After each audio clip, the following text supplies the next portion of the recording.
ಅಮ್ಮ ಉಮಾಮಹೇಶ್ವರಿ ಮಹಾದೇವನ ಸತಿಯಾಗಿ ಮಹಾರಾಕ್ಷಸರನ್ನು ಸಂಹಾರ ಮಾಡಿ ಈ ಲೋಕಕ್ಕೆ ಕಲ್ಯಾಣ ಮಾಡಿದಂತೆ ಈ ಕಲಿಯುಗದಲ್ಲಿರುವ ರಾಕ್ಷಸರನ್ನು ಸಂಹಾರ ಮಾಡಲು ಮತ್ತೊಮ್ಮೆ ಅವತರಿಸಿ ಬಾ ತಾಯಿ.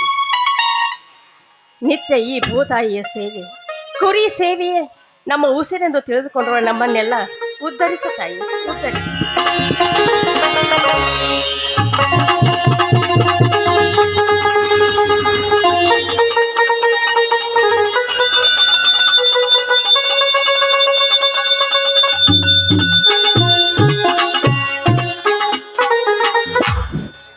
ಮಂಗಳ, ಈ ಮಂಗಳ ಗೌರಿ ಪೂಜೆ ಮುಗಿಯಿತೆ? ನಮ್ಮ ಕಷ್ಟ ಕಾರ್ಪಣ್ಯಗಳನ್ನು ದೂರ ಮಾಡುವ ಈ ತಾಯಿಯ ಪೂಜೆ ಮುಗಿಸಿ ನಿಮ್ಮ ದಾರಿಯನ್ನೇ ಕಾಯ್ತಾ ಇದ್ದೆ. ನೀವು ನಮಸ್ಕರಿಸಿ. ಅಮ್ಮ ಗಿರಿಜಾ ಮಾತೆ, ನಿನ್ನಿಂದಲೇ ಗಿರಿಜಾ ವಲ್ಲಭನೆಂದು ಕರೆಸಿಕೊಳ್ಳುತ್ತಿರುವ ಹರನ ಸತಿಯೇ ನಿನಗೆ ನನ್ನ ನಮಸ್ಕಾರಗಳು. ಮಾಮರದ ಕೋಗಲಿಯು ಕೂಡ ಅಮ್ಮ ಎಂದು ನಿನಗೆ ಕೂಗಿ ಆನಂದಿಸುವಂತೆ ನಾವಿಂದು ನಿನ್ನನ್ನು ಪೂಜಿಸಿ ಭಾಗ್ಯವಂತರಾದೆವು ತಾಯಿ, ಭಾಗ್ಯವಂತರಾದೆವು.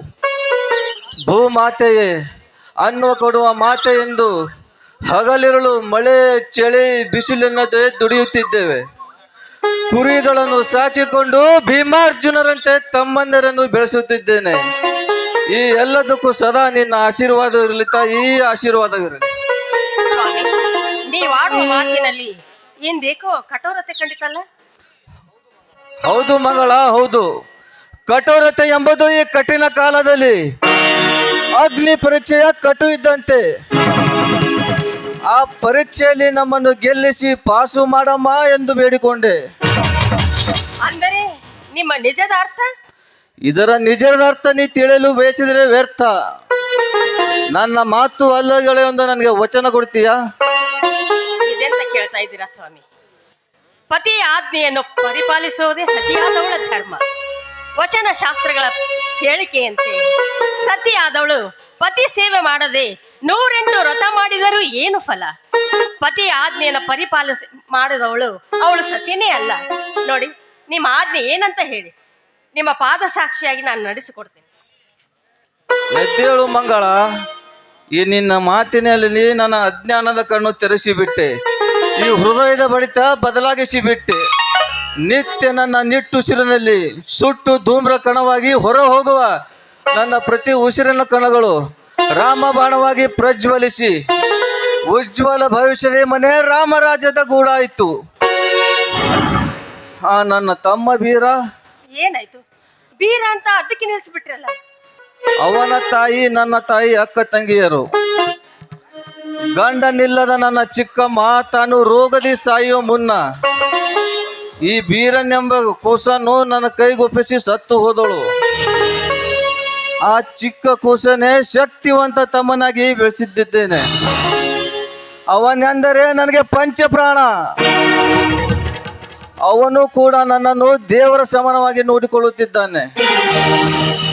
ಆದ್ದರಿಂದ ನಾವು ಬೇರೆ ಬೇರೆ ತಾಯಿಯ ಮಕ್ಕಳಿಲ್ಲವೆಂದು ನಮ್ಮಿಬ್ಬರ ಹೊರತು ಮತ್ತಾರಿಗೂ ತಿಳಿಯಬಾರದು. ನೀನು ಕೂಡ ಅವನನ್ನು ನಿನ್ನ ಸ್ವಂತ ಮಗನಂತೆ ನೋಡಿಕೊಳ್ಳಬೇಕು. ಅನಾಥ ಮಗವೆಂದು ಭಾವಿಸಬೇಡ. ಇದೇ ನನ್ನ ಆಸೆ. ಇದೇನ್ರಿ ಎಂತ ಮಾತು ಹೇಳ್ತಾ ಇದ್ದೀರ? ಶಕ್ತಿಯಲ್ಲಿ ಭೀಮ, ಯುಕ್ತಿಯಲ್ಲಿ ಶ್ರೀಕೃಷ್ಣ, ಇನ್ನು ಸತ್ಯದಲ್ಲಿ ಧರ್ಮರಾಜನಂತಿರುವ ಆ ಬೀರಣ್ಣ ಇಂದಿನಿಂದ ಅನಾಥನಲ್ಲ, ನನ್ನ ಸ್ವಂತ ಮಗನೆಂದು ತಿಳಿದುಕೊಂಡು ನಾನು ಜೋಪಾನ ಮಾಡ್ತೀನಿ. ಇದಕ್ಕೆ ನಾನು ನಿಮಗೆ ಕೊಡುತ್ತಿರುವ ವಚನ. ಹೆಚ್ಚಿದೆ ಮಂಗಳಾಯಿ ನಿನ್ನ ಬುದ್ಧಿಶಕ್ತಿಗೆ. ಇಲ್ಲಿಯವರೆಗೆ ನಾ ಹುಚ್ಚನಾಗಿ ಮುಚ್ಚಿಕೊಂಡು ನನ್ನ ಕೆಚ್ಚದೆ ಒಡೆದು ಕೊಚ್ಚಿ ಹೋಗುವಂತಿದ್ದ ರಭಸದ ಭ್ರಮೆಗೆ ಒಡ್ಡನ್ನೇ ಹಾಕಿಬಿಟ್ಟೆ. ಇದಕ್ಕಿಂತ ಸಂತೋಷ ನನಗೆ ಇನ್ನೇನಿದೆ? ಬಾ, ಈ ಸಂತೋಷದ ಸಮಯದಲ್ಲಿ ಗರಿ ಬಿಚ್ಚಿ ಕುಣಿಯುವ ನವಿಲಿನಂತೆ ನರ್ತಿಸಿ ಕೂಗಿ ಹಾಡುವ ನನ್ನೊಂದಿಗೆ. ಎಲ್ಲಗೆನೆ ಬಂದು ಮಲ್ಲಿಗೆ ಸುವಾಸನೆಗೆ ಇವತ್ತು ಹಾಡಿ ಕುಣಿಯೋಣ ಬಾ.